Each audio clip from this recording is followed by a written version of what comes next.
I've always had a preoccupation with place and space, especially in relation to walking and the everyday.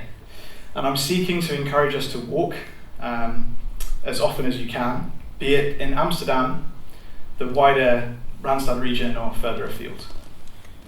Now, I grew up in semi-rural southwest England, and as a child we were driven to particular locations to go for walks.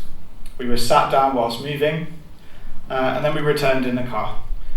These days I'm driven to walking either on my own or with others, because you get to engage in something that's measurably good for both mind and matter.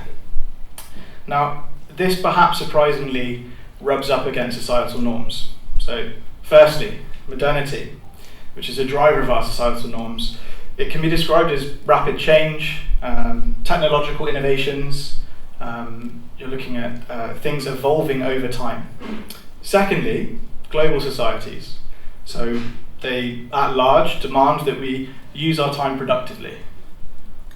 We consume as much as possible, and that we make sure that we choose convenience over conviction. Thirdly, the information age, especially the smart technologies that we use all the time. Think AI now as well, think about our screens. They further speed up and complicate these human relationships that we have to the attention economy. So, as such, we're dissuaded a little bit, and we're barred even sometimes, from slowing down to simply walk around. Walking is an ancient human activity, and at risk of stating the obvious, we walk as a human imperative because at some time we learn to walk. Now, sedentariness, it shouldn't be our default posture. We all know that feeling of moving again after travelling for hours and hours. You know, seated travel's not always great, and you get up, you after being cramped up, and you stretch, you get back to your usual gait, and it just, I don't know, feels better. On our feet, we're instead upright. We're engaged, we're more perceptive. We articulate our bodies seamlessly, and our walking pace is our natural tempo. To clarify, I'm not saying we shouldn't be sat down, so just stay in your seats. But nonetheless, our modes of existence really ought to be more bipedal, two-legged perambulation. I've written here you could walk on all fours, but I'll leave that up to you. Now, the question we want to ask is how much of our walking is limited from moving from A to B? Moving from one space to another without really taking in our surroundings or our movements as we go. Dromology. So let me share the late French theorist Paul Virilio's theory of dromology with you.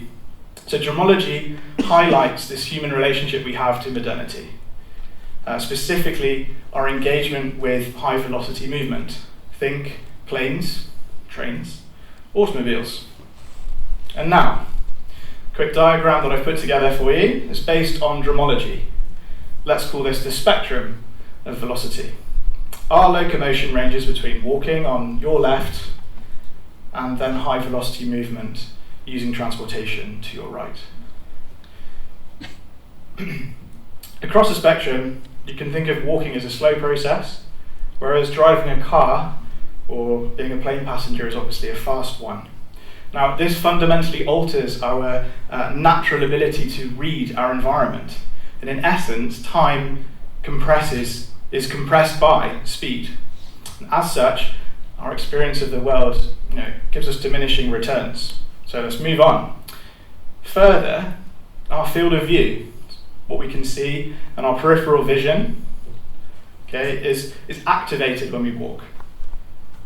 Due to our ability to oscillate our heads, it'd be odd to walk like this, but in concert with the rest of your body. You can do it quickly, you can do it smoothly, and you can ascertain your surroundings. Consider how, as passengers in transit, things just fly by. The spaces that we are inside, these compartments, they block our view, and we're unimpeded when we're walking, so it's much better.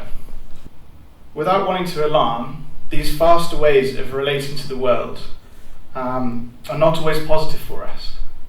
Yes, means of transportation are great, but you could just as easily have, I'm going to be a bit crass, but you could have crashed, you could have collided with somebody, you could have blown up even, thanks to technological innovation. Don't worry, we're all okay. Now we hurtle along without moving, too often unthinkingly I would say, and at risk of accident and somewhat detached. So life is fast and walking slows life down. Yet for most of us, the practice of walking is often only an incidental activity. During the pandemic's lockdowns, those in-between walks were diminished in extremis. Now, modernity moves us, despite our inertia, and our screens move us around, yet it's only a mental movement, it's passive, we're streaming. Walking alleviates the maladies of both.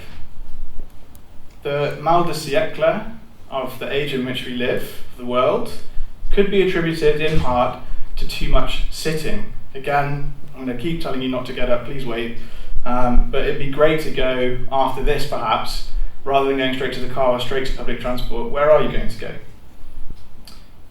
So my prescription, which I think is already behind me, would be to go on something called a psychogeographic drift. To take the time to go on one, I'll lead you through it step by step. Okay? So the practice of psychogeography is to walk, observe, and absorb geographic information. It's the act of taking in one's peri-urban surroundings and negotiating its effects on one's person. Another one to consider, the dérive. So in addition, Guy Debord in 1958, or the drift in English, is an act of walking, but without any destination in mind, nothing specific.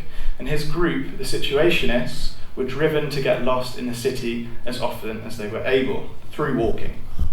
Going for a drift might sound effective, but why? What happens when we walk? Am I effectively just telling you to get lost? A walk, it's okay. A walk is good for the mind.